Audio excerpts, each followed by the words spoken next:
We're going to explain the biological mechanics of the 8-month sleep regression in under 60 seconds.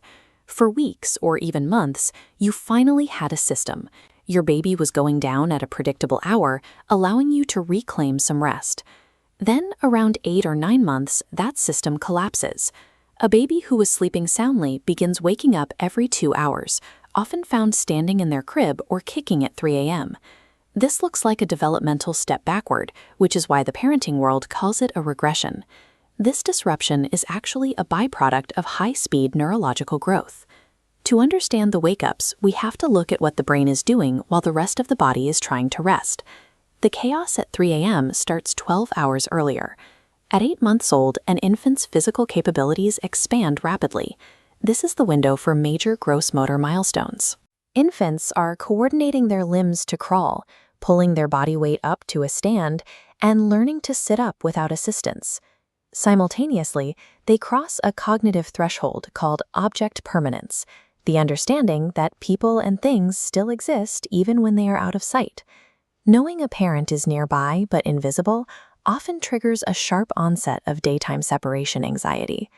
The brain spends every waking hour absorbing a high volume of new physical and emotional data that it must eventually organize. Infant development is a structural construction project known as brain architecture.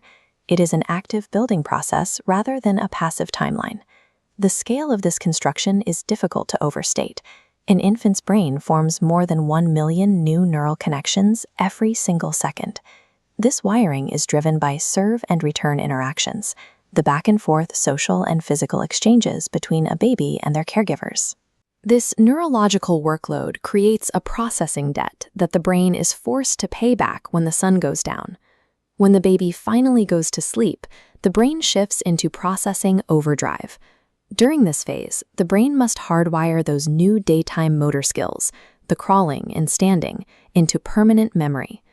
To do this, the brain sends motor signals down the spinal column to practice these physical movements while the baby is asleep.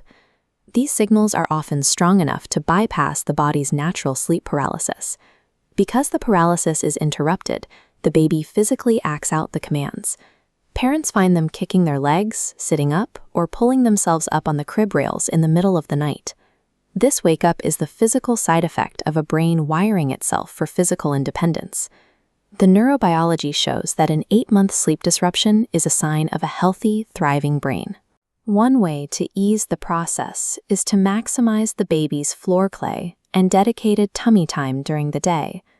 Allowing the baby to practice gross motor skills while awake reduces the neurological processing required at night.